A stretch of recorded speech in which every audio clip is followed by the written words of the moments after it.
Hello दोस्तों, नमस्ते। स्वागत है आपका हमारे यूट्यूब चैनल पर।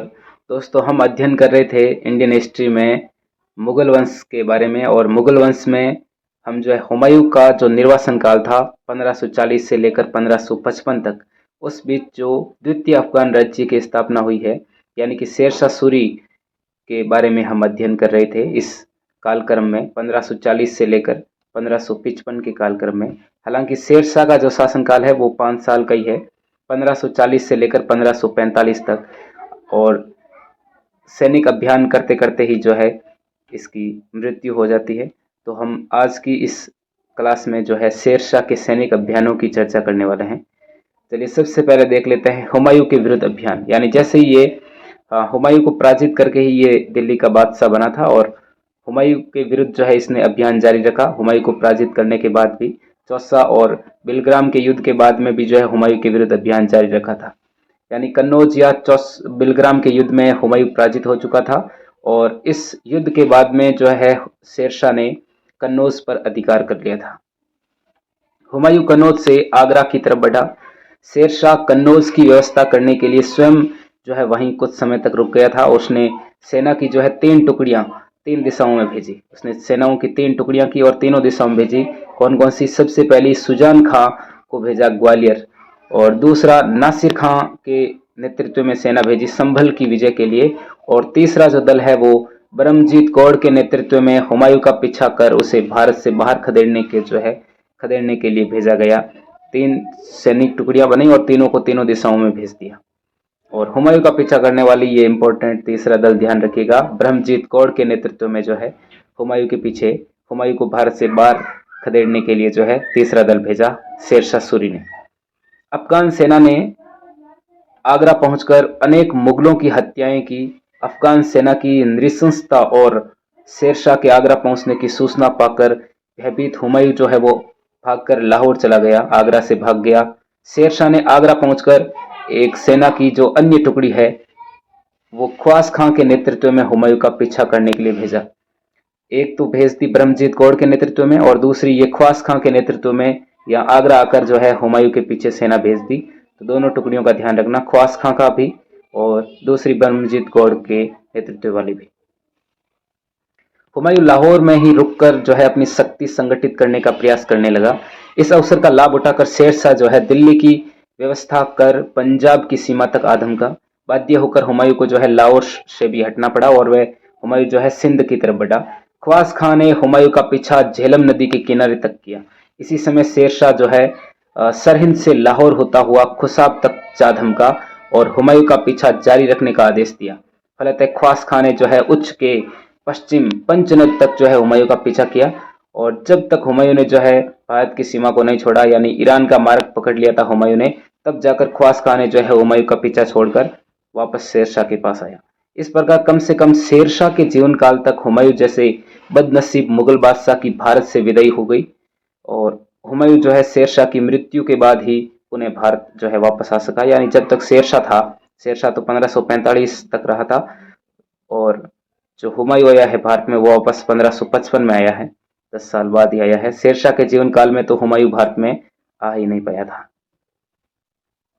सीमांत प्रदेश की सुरक्षा व्यवस्था। एक योग्य शासक और दूरदर्शी राजनीतिज्ञ की तरह हुमायूं को भारत से खदेड़कर ही शेरशाह निश्चिंत नहीं हो गया।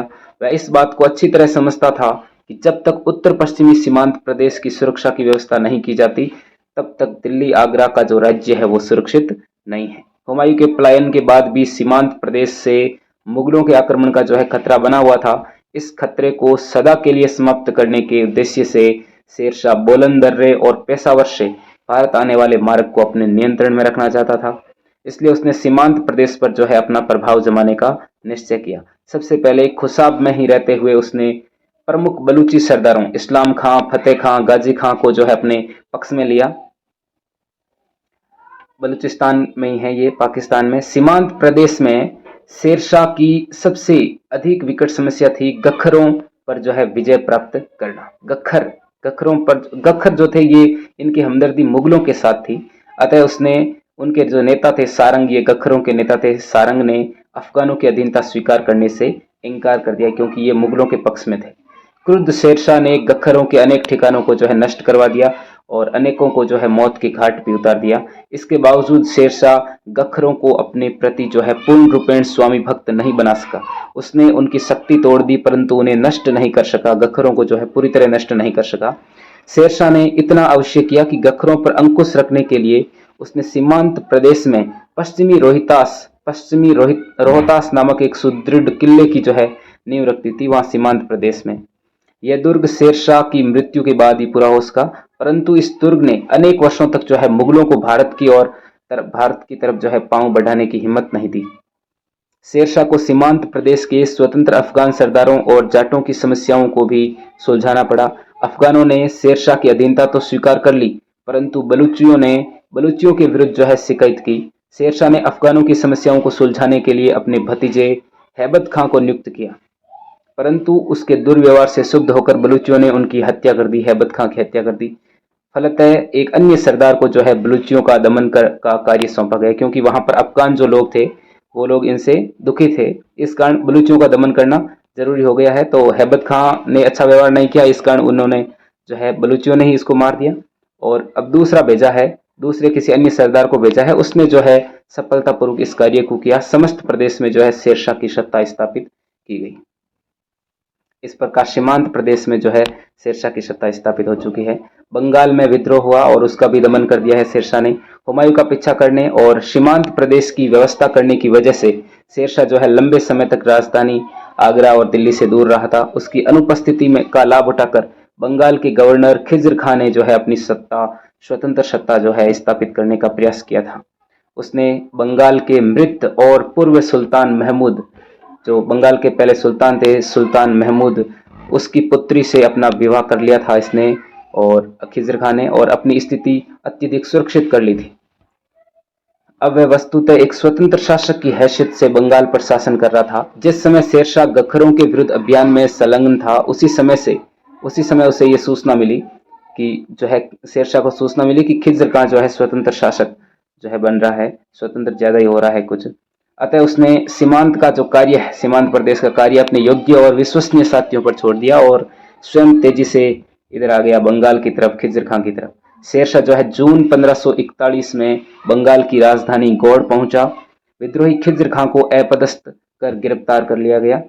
बंगाल के प्रशासन के लिए नई व्यवस्था स्थापित की गई। नई व्यवस्था के अनुसार समस्त बंगाल की जो प्रशासनिक व्यवस्था है वो एक सैनिक गवर्नर के हाथों सुपुर्द करने की जगह, पहले ये था जो है संपूर्ण जो प्रशासनिक व्यवस्था थी बंगाल की वो एक सैनिक गवर्नर के हाथों में जो है थी सुपुर्द थी, लेकिन उसकी जगह सबको समान अधिकार और स्थिति वाले अनेक पदाधिकारियों के जिम्मे कर दिया संपूर्ण बंगाल की जो प्रशासनिक व्यवस्था उसको, और संपूर्ण बंगाल को विभिन्न सरकारों यानी जिलों में विभक्त कर वहां पर जो प्रमुख अधिकारी हैं, सैनिक पदाधिकारी, सिकदारों के जो है अधीन देखरेख में दे दिया। यह जिलों का प्रशासन जो है वो सिकदारों के अधीन कर दिया। उन्हें पर्याप्त सैनिक एवं प्रशासनिक अधिकार दिए गए सिकदारों को। जितने भी इस बंगाल में सिकदार थे उन सभी की जो स्थिति है वो समान थी, यानी कोई ऊपर नीचे नहीं, सब सिकदार जो है वो समान है। उनकी नियुक्ति शेरशाह स्वयं करता था। सिकदारों की जो नियुक्ति है बंगाल के प्रत्येक सरकारों में जो सिकदार हैं, जिलों में जो सिकदार हैं, उनकी नियुक्ति खुद शेरशाह स्वयं करता था। शेरशाह जो है स्वयं करता था तथा वे आपसी मतभेदों को सुलझाने का काम, इनके बीच में सिकदारों के बीच में जो भी आपसी मतभेद हैं उनको सुलझाने का काम एक अधिकारी करता था, जिसका नाम है, जिस पद को कहा जाता था अमीर ए बंगाला अथवा काजी फजीलत को सौंपा गया था। सुलझाने का काम जो है अमीर ए बंगाला अथवा काजी फजीलत को सौंपा गया था। सुल्तान के प्रतिनिधि के रूप में जो है ये काजी फजीलत जो है बंगाल के पूरे प्रशासन पर निगरानी रखता था। और इस नई व्यवस्था द्वारा शेरशाह ने बंगाल में होने वाले विद्रोहों पर नियंत्रण स्थापित किया। बंगाल में शांति व्यवस्था स्थापित करने के बाद वह जनवरी 1542 में जो है आगरा वापस लौटा। इसके बाद में है मालवा मध्य प्रदेश। आगरा पहुंचने के पश्चात जो है शेरशाह ने मालवा विजय की योजना बनाई। शेरशाह द्वारा मालवा पर आक्रमण करने के कई कारण थे। सबसे पहली बात तो यह थी कि मालवा को हुमायूं ने विजित किया था, यानी उसका जो प्रतिद्वंदी है हुमायूं, उसने मालवा को जीता है। सबसे पहला बड़ी बात तो यही हो गई। अतः शेरशाह के लिए स्वाभाविक ही था कि हुमायूं के सभी इलाकों पर जो है वो अपना नियंत्रण स्थापित करे, यानी हुमायूं ने जिन जिन इलाकों को जीता है उन इलाकों को तो शेरशाह सूरी को जीतना ही है, उन पर तो अपना नियंत्रण जो है स्थापित करना ही है। मालवा एवं उसके निकटवर्ती क्षेत्रों में जो है राजपूत शासक पूर्णमल भी अपना जो है प्रभाव बढ़ा रहा था। सबसे बड़ी बात यह थी कि मालवा का जो तत्कालीन शासक है मल्लू खां, वर्तमान में जो मालवा का तत्कालीन शासक था उस समय वो था मल्लू खां, वो शेरशाह की अधीनता स्वीकार करने को तैयार नहीं था। वह मूलतः जो मल्लू खां है, वो मालवा का जो तत्कालीन शासक मल्लू खां था, गुजरात के बहादुर शाह का एक सूबेदार था। मल्लू खां जो है वो मूलतः गुजरात के बहादुर शाह जो थे, बादशाह बहादुर शाह का सूबेदार था। बहादुर शाह के बाद उसने जो है कादिर शाह नाम से अपनी स्वतंत्र सत्ता की भी घोषणा कर दी थी मल्लू खां ने। उसने मांडू, उज्जैन, सारंगपुर, रणथंबोर इत्यादि पर जो है अधिकार कर लिया था मल्लू खां ने, और इसने अपने नाम के सिक्के ढलवाए, खुतबा में अपना नाम पढ़वाया। उसकी शक्ति इतनी अधिक बढ़ गई कि वस्तुतः समस्त मालवा प्रदेश उसके जो है प्रभाव में आ गया था। वह अपने आप को शेरशाह से बड़ा शासक मानता था। शेरशाह उसके जो है व्यवहार से वो क्रुद्ध था। उसके द्वारा उचित समय पर सहायता नहीं दिए जाने की वजह से ही शेरशाह के पुत्र कुतुब खां की जो हत्या है वो 1540 में कालपी के निकट हिंदाल और अस्करी के हाथों हो गई थी। इसने जो है मल्लू खां ने सहायता नहीं दी थी, इस कारण कुतुब खां की जो पहले हत्या हो गई थी, हमने पहले पढ़ा था जब हुमायूं के सैनिक अभियान पढ़ रहे थे हम। अतः शेरशाह जो है मालवा पर अपना अधिकार करने को व्यग्र था। शेरशाह को यह भी भय था कि कहीं कादिर शाह की दुर्बलता का लाभ उठाकर हुमायूं सिंध से वापस जो है मालवा नहीं आ जाए, यह भी डर था इसको। अप्रैल 1542 में शेरशाह का जो है मालवा अभियान आरंभ होता है और वह ग्वालियर के मार्ग से मांडू की तरफ बढ़ा, सब मध्य प्रदेश में ही है। शेरशाह के आगमन की सूचना पाकर ग्वालियर के जो किलेदार हैं अबुल कासिम, इन्होंने तो किला सीधे किसको सौंप दिया, आपके ग्वालियर के शासक जो हैं उस समय किलेदार जो थे, उन्होंने किला शेरशाह को सौंप दिया। सुजात खां और राजा राम प्रसाद के प्रयासों से ग्वालियर के राजा पूर्णमल, ग्वालियर के जो राजा पूर्णमल थे, उन्होंने भी जो है शेरशाह की अधीनता स्वीकार कर ली। उसने 6000 राजपूत सैनिकों की एक टुकड़ी और अपने भाई चतुर्भुज को शेरशाह की सेवा में सुपुर्द कर दिया, आपके राजा पूर्णमल ने, जो ग्वालियर के राजा थे। ग्वालियर से शेरशाह जो है वो सारंगपुर मध्य प्रदेश पहुंचा। भयभीत होकर कादिर शाह भी जो है शेरशाह से मिलने सारंगपुर आ गया। कादिर शाह को भी डर था, कादिर शाह, और शेरशाह ने उसके साथ सौम्यता पूर्ण व्यवहार किया और उज्जैन की तरफ बढ़ा। उज्जैन पहुंचकर उसने वहां अपना अधिकार जो है स्थापित कर लिया। कादिर शाह को लखनौती के गवर्नर के रूप में अपने परिवार के साथ जाने की आज्ञा दी गई। मल्लू खां जो है वो शेरशाह के इरादों से सशंकित होकर कादिर शाह जो है रात्रि में ही अपने परिवार और धन के साथ गुजरात भाग गया। इसको जो है शेरशाह पर थोड़ा डाउट था, इस कारण ये जो है भाग गया। तत्पश्चात शेरशाह ने संपूर्ण मालवा पर जो है अधिकार कर लिया। सतवास एमपी में ही है, सतवास पर भी जो है अफगानों का अधिकार हो गया। इस प्रकार पूरे मालवा पर जो है किसका अधिकार हो गया, शेरशाह सूरी का। वापस लौटते समय शेरशाह सूरी ने जो है रणथंबोर पर भी जो है कब्जा कर लिया था। शेरशाह ने मालवा प्रदेश के विजय के साथ साथ इसकी व्यवस्था के लिए भी जो है कुछ समुचित उपाय किए, यानी जीतने से क्या होगा उस पर जो है कुछ व्यवस्था भी करनी पड़ेगी। तो सुजात खां को सतवास का और हाजी खां को मालवा का प्रबंधक जो है बनाया इसने, और उज्जैन, सारंगपुर, रायसीन, भिलसा, चंदेरी में भी उसने जो है अपने प्रतिनिधियों को शासक नियुक्त किया था।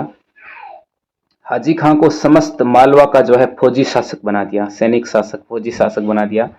उसका प्रशासनिक केंद्र जो है वो धार मध्य प्रदेश को बनाया गया, धार को बनाया गया। बाद में इस क्षेत्र में अफगानों की सत्ता को पलटने का प्रयास हुआ था, जिसे सुजात खां ने जो है विफल कर दिया। तो प्रसन्न होकर शेरशाह ने सुजात खां को मालवा का प्रांतपति नियुक्त किया था। सुजात खां को रायसीन की विजय 1542 में जब शेरशाह ने मालवा अभियान आरंभ किया था, तब रायसीन के राजा पूर्णमल ने शेरशाह की अधीनता स्वीकार कर ली थी। फलतः शेरशाह ने उसे अपने प्रतिनिधि शासक के रूप में शासन करने की अनुमति दी थी। यानी रायसीन के उस समय जो राजा थे पूर्णमल ने शेरशाह की अधीनता स्वीकार कर ली थी, फिर भी जो है ये रायसीन की विजय करेगा। इसके जो है कई कारण थे। क्या कारण थे कि शेरशाह जो है रायसीन को अपने कब्जे में लेना चाहता था, इसके कई कारण हैं। कुछ इतिहासकारों ने शेरशाह पर यह आरोप लगाया है कि उसने धर्मांधता के वशीभूत होकर जो है मुल्लाओं के प्रभाव में आकर रायसीन पर आक्रमण किया। यानी पूर्णमल जो है, राजा पूर्णमल, ये आपके रायसीन के जो शासक हैं, ये जो है हिंदू शासक हैं, राजपूत शासक हैं। इस कारण धर्मांधता के कारण जो है इसने मुस्लिमों के प्रभाव में, मुल्लाओं के प्रभाव में आकर क्या किया, रायसीन पर आक्रमण किया कि हिंदुस्तान का जो सम्राट है वो मुस्लिम है, अफगान है, और पास का जो सुदृढ़ किला है रायसीन, इस पर हिंदू राज ये जो है नहीं होना चाहिए, तो मुल्लाओं के प्रभाव में आकर रायसीन पर आक्रमण कर दिया। कहा जाता है कि पूर्णमल ने चंदेरी की विजय के पश्चात मुसलमानों पर अत्याचार किए थे। उसने अनेक उच्च वर्गीय महिलाओं को नाचने गाने का पैसा अपनाने पर मजबूर कर दिया था, इसलिए शेरशाह को पूर्णमल को जो है दंड देने के लिए उकसाया गया था। वस्तु स्थिति यह थी कि रायसीन एक समृद्ध राज्य था, यह कोई कारण नहीं है धर्मांधता वाला। वस्तु स्थिति जो है, जो मेन कारण था वो था रायसीन एक समृद्ध राज्य था। यहाँ का जो राजा था वो भी वीर और प्रभावशाली था। शेरशाह उसे स्वतंत्र छोड़कर अपने लिए जो है खतरा मोल नहीं ले सकता था। और प्रोफेसर कानूनगो जो इतिहासकार हुए हैं, उन्होंने क्या कहा है, उन्होंने कहा है कि शेरशाह पर धर्मांधता से प्रभावित होकर रायसीन पर आक्रमण किए जाने के तर्क का इन्होंने विरोध किया है कि धर्म में जो है अंधे होकर इन्होंने रायसीन पर आक्रमण नहीं किया है। उनका प्रोफेसर कानूनगो का कहना है कि शेरशाह पर धर्मांधता का आरोप नहीं लगाया जा सकता। रायसीन पर आक्रमण करने के लिए राजनीतिक कारण ही जो है बहुत सारे हैं। एक अविजित दुर्ग ही समस्त राज्य का तख्ता पलट कर सकता था। अतः उसने राजपूत प्रभाव को नष्ट करने और अपनी सुरक्षा जो है करने की व्यवस्था की थी। यानी ये जो दुर्ग है रायसीन का, ये अविजित था, अभी विजित नहीं है। इस कारण जो है ये जो है राज्य का तख्ता पलट भी कर सकता है। इस कारण शेरशाह ने ये जो है काम किया था। प्रोफेसर कानूनगो ने ये कही है बात।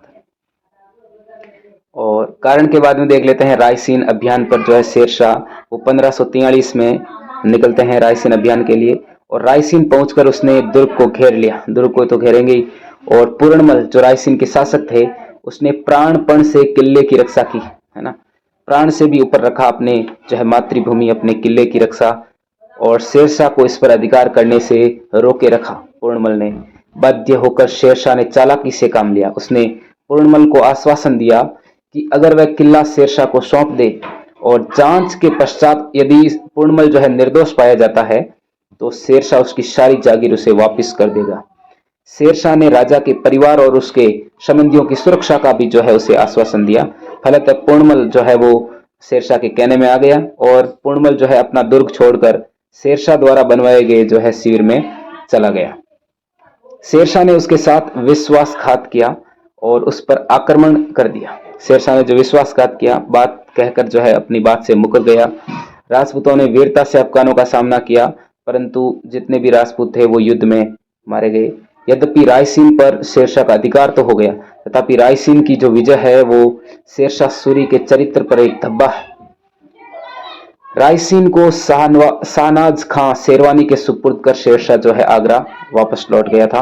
रायसीन को जो है बाद में शाहनाज खां शेरवानी के नियंत्रण में छोड़कर ये वापस आगरा चला गया। तो रायसीन जो विजय है ये शेरशाह के चरित्र पर एक धब्बा है। विश्वासघात किया इसने। सिंध तथा मुल्तान पर आधिपत्य। हुमायूं का पीछा करता हुआ शेरशाह जिस समय सीमांत प्रदेश में पहुंचा था, सीमांत प्रदेश अभी हमने बात की थी, उसी समय उसने इस क्षेत्र को प्रभावशाली ढंग से अपने नियंत्रण में लाने का प्रयास भी किया था। वहां पर जो गख्खर थे उनकी शक्ति को कुचल दिया था। परंतु बंगाल में जैसे ही हमने देखा विद्रोह हुआ, तो वहां विद्रोह की सूचना पाकर वह हैवत खां नियाजी के जिम्मे सीमांत प्रदेश की देखभाल छोड़कर जो है बंगाल चला गया था। या बंगाल गया था तो हमने बात की थी अपने विश्वस्त जो सिपाही थे उनके जिम्मे छोड़कर ये जो है बंगाल चला गया था। तो उसमें प्रमुख नाम आता है हैवत खां नियाजी के नेतृत्व में जो है सीमांत खां की देखभाल छोड़ी और बंगाल चला गया खुद शेरशाह सूरी। नियाजी ने जो है इस क्षेत्र के जाट सरदार फतेह खां जाट को पराजित करके उसको गिरफ्तार कर लिया, और फलस्वरूप लाहौर और दिल्ली का मार्ग अब अरक्षित नहीं रहा, यानी जो है रक्षित रहा, है ना, रक्षित रहा, अरक्षित नहीं रहा। इसी प्रकार उसने जो है मुल्तान के स्वतंत्र शासक बक्सू लंगा को भी पराजित किया। मुल्तान के जो स्वतंत्र शासक थे पाकिस्तान में, बक्सू लंगा, उसको भी पराजित किया। फलस्वरूप 1543 ईस्वी तक सिंध और मुल्तान पर भी जो है शेरशाह का सीधा नियंत्रण स्थापित हो गया था। इन क्षेत्रों पर अधिकार हो जाने से कांधार से भारत आने का जो मार्ग है वो अब शेरशाह के नियंत्रण में आ गया, और उसे अब हुमायूं के वापस आने का जो है खतरा नहीं रहा, क्योंकि सारे जितने भी मार्ग हैं उस पर अब हुमायूं का कब्जा हो गया है। शेरशाह का राजपुताना अभियान। शेरशाह के सामने अब सबसे बड़ी जो समस्या है वो राजपुताना के विरुद्ध विभिन्न राजपूत रियासतों पर जो है अधिकार करने की थी। राजपूताना में इस समय जो है अनेक स्वतंत्र और प्रभावशाली शासक थे। उसने अफगानों को किसी समय भी खतरा उत्पन्न हो सकता था। राजपूतों से भी जो है किसी भी समय जो है अफगानों को खतरा उत्पन्न हो सकता था।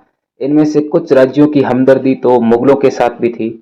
इन राज्यों में जो सबसे प्रमुख थे वो थे मारवाड़ और मेवाड़। मारवाड़ में उस समय जो शासक थे वो थे मालदेव, और मेवाड़ के जो शासक थे वो थे आपके राणा उदय सिंह, जो अल्प वयस्क के थे, ज्यादा उनकी उम्र नहीं थी। अतः शेरशाह ने जो है एक सोची समझी योजना के अंतर्गत इन राजपूत शासकों को परास्त करने का निश्चय किया।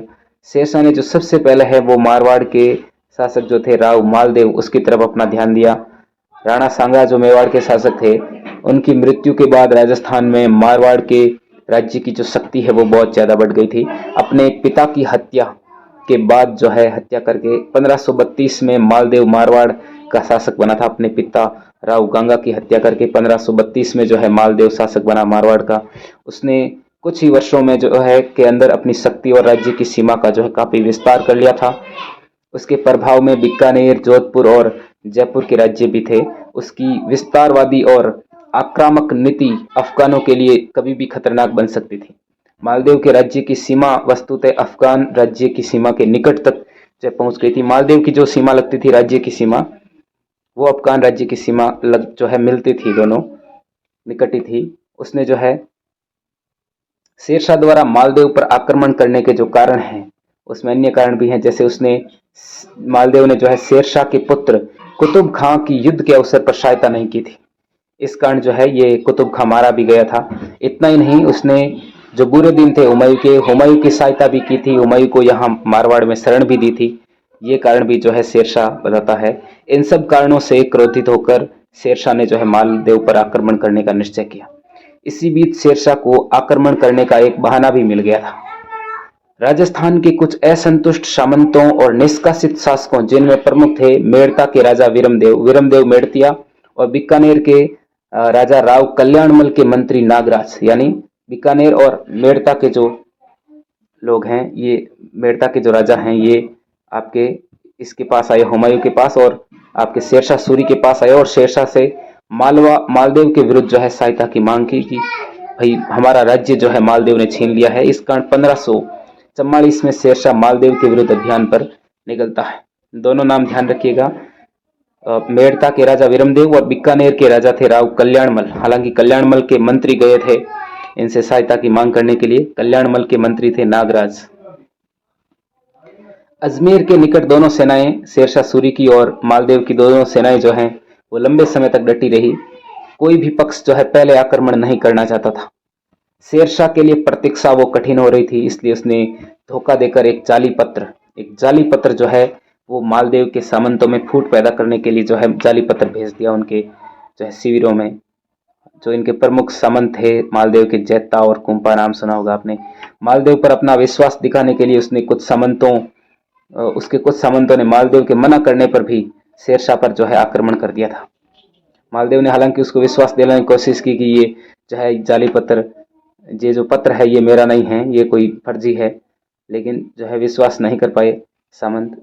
वे वीरतापूर्वक जो है अफगानों से लड़े, परंतु पराजित हुए। उनकी वीरता से प्रभावित होकर शेरशाह को स्वीकार करना पड़ा था, मैंने एक मुट्ठी बाजरा के लिए जो है दिल्ली का राज्य खो दिया था। हम पढ़ रहे हैं कामेश्वर प्रसाद जी की बुक को। ये जो है कोटेशन किसका है? जैता और कुंपा की वीरता के लिए का है। इस किताब में जो है जैता और कुंपा का नाम ही नहीं है। मालदेव को बाध्य होकर पीछे भागना पड़ा। शेरशाह ने एक एक कर अजमेर, जोधपुर, नागौर, मेड़ता और अन्य सभी जो महत्वपूर्ण किले थे और नगर, उन सब पर अधिकार कर लिया। मारवाड़ के बाद में बारी आती है मेवाड़ की। मेवाड़ की जो राजनीतिक स्थिति है वो अत्यंत दुर्बल थी। आंतरिक संघर्ष और षड्यंत्रों ने जो है उदय सिंह, जो अल्पवयस्क थे, वो एक नाम मात्र के शासक थे मेवाड़ के। शेरशाह ने इस स्थिति का लाभ उठाया और जोधपुर से वे मेवाड़ की राजधानी चित्तौड़ पहुंचा। राजपूत जो है अफगानों का मुकाबला करने की स्थिति में नहीं थे, इसलिए उन लोगों ने बिना युद्ध किए ही जो है आत्मसमर्पण कर दिया। यानी कहते हैं किले की जो चाबियां हैं वो शेरशाह सूरी को सौंप दी थी। शेरशाह ने राजपूत राज्यों के प्रति उदारतापूर्ण नीति अपनाई।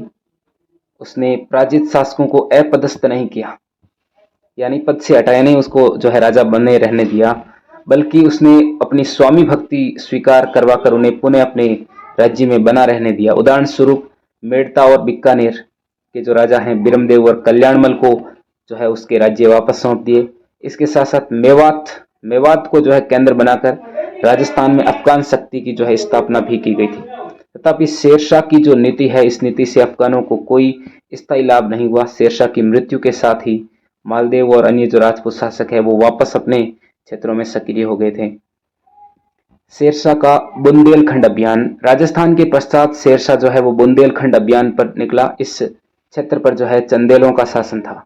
चंदेल राजपूत जो है वो अफगानों के हितैषी नहीं थे, बल्कि उनकी सहानुभूति जो है वो मुगलों के साथ थी। चंदेल जो है मुगलों के साथ है, अतः शेरशाह के लिए बुंदेलखंड विजय जो है वो आवश्यक थी। शेरशाह द्वारा बुंदेलखंड पर आक्रमण किए जाने के और भी कारण थे। बुंदेलखंड का जो है सबसे अधिक शक्तिशाली राज्य था कालिंजर, वो सबसे बड़ा कारण तो यही है कालिंजर। कालिंजर का जो राजा था कीर्त सिंह चंदेला शासन कर रहा था कालिंजर पर। शेरशाह से मनमुटाव का एक और भी कारण था कि कीर्त सिंह ने भट्ट के शासक वीर भानु को जो है सहायता अपने राज्य में शरण दी थी। वीर भानु जिसने हुमायूं की सहायता भी की थी। तो शेरशाह ने जब कीर्त सिंह को कहा कि वीर भानु को मुझे सौंप दे, तो इसने जो है वीर भानु ने ये प्रस्ताव ठुकरा दिया।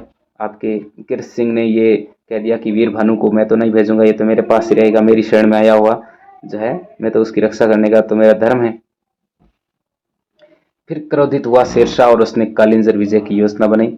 और कीर्त सिंह पर आक्रमण करने का एक और भी कारण था कि कालिंजर का जो दुर्ग है वो बहुत ही मजबूत है, इसका सामरिक महत्व भी जो है बहुत अधिक था।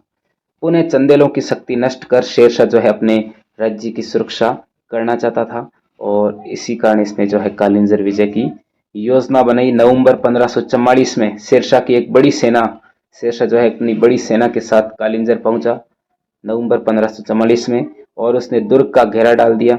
दुर्ग को रसद पहुंचाने का जो मार्ग है वो भी बंद कर दिया। रसद सामग्री अब कुछ नहीं पहुंचेगी, ना खाना ना पीना, कुछ नहीं, फल फ्रूट वगैरह कुछ भी नहीं।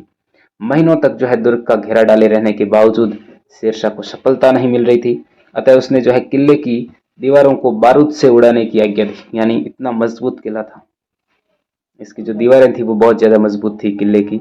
इसी प्रक्रिया में जब बारूद के ढेर में आग लग गई थी, उसमें शेरशाह भी जो है बुरी तरह जख्मी हो गए थे। यानी बारूद से उड़ाने की प्लानिंग की थी कि किले की दीवारों को जो है बारूद से उड़ा दिया जाए। जब बारूद के ढेर में ही आग लग गई तो इसमें शेरशाह सूरी भी जो है जख्मी हो गया था, और जख्मी अवस्था में भी जो है आक्रमण जारी रखने का आदेश दिया कि बस उसको तो जीतो। फलतः अफगान सैनिकों ने असाधारण वीरता का परिचय देकर इस दुर्ग पर अधिकार कर लिया। हाँ, मरने से पहले जो है विजय की जो सूचना है वो शेरशाह ने सुन ली थी कि कालिंजर जो है, कालिंजर अभियान हमारा सफल रहा, कालिंजर पर हमने अधिकार कर लिया है। इस सूचना को सुनकर जो है शांतिपूर्वक 22 मई 1545 को इस दुनिया से विदाई ले ली शेरशाह सूरी ने, कालिंजर अभियान को जो है हाँ विजय करके ही। इस प्रकार एक महान सेनानायक और राज्य निर्माता के जीवन का जो है अंत हुआ। अपनी सैनिक प्रतिभा और कूटनीति के आधार पर वह एक छोटे से जागीरदार से जो है हिंदुस्तान का सम्राट बन बैठा था। 5 वर्षों की जो छोटी सी अवधि है 1540 से 45, इस अवधि में उसने एक विशाल और शक्तिशाली राज्य की जो है स्थापना कर ली थी। संभवतः मोहम्मद बिन तुगलक MBT के पश्चात जो है शेरशाह का राज्य ही सबसे अधिक शक्तिशाली और विशाल था। उसका राज्य जो है वो सिंधु नदी से बंगाल तक विस्तृत था। उसके राज्य में पश्चिम उत्तर पश्चिम की जो सीमा है, सीमा प्रांत में सिंध, आपके पंजाब, बिहार, बंगाल, राजपुताना, मालवा और बुंदेलखंड, पश्चिमोत्तर सीमा प्रांत है सिंध, उसकी जो राज्य है वो बहुत जो है विस्तृत था। इसके राज्य में इतने बड़े बड़े जो है क्षेत्र आते थे। शेरशाह का ये हो गया सैनिक अभियान। अगले वीडियो सेशन में हम देखेंगे शेरशाह का जो प्रशासन है, एडमिनिस्ट्रेशन, इसके बारे में हम नेक्स्ट क्लास में चर्चा करेंगे। जय हिंद, जय भारत।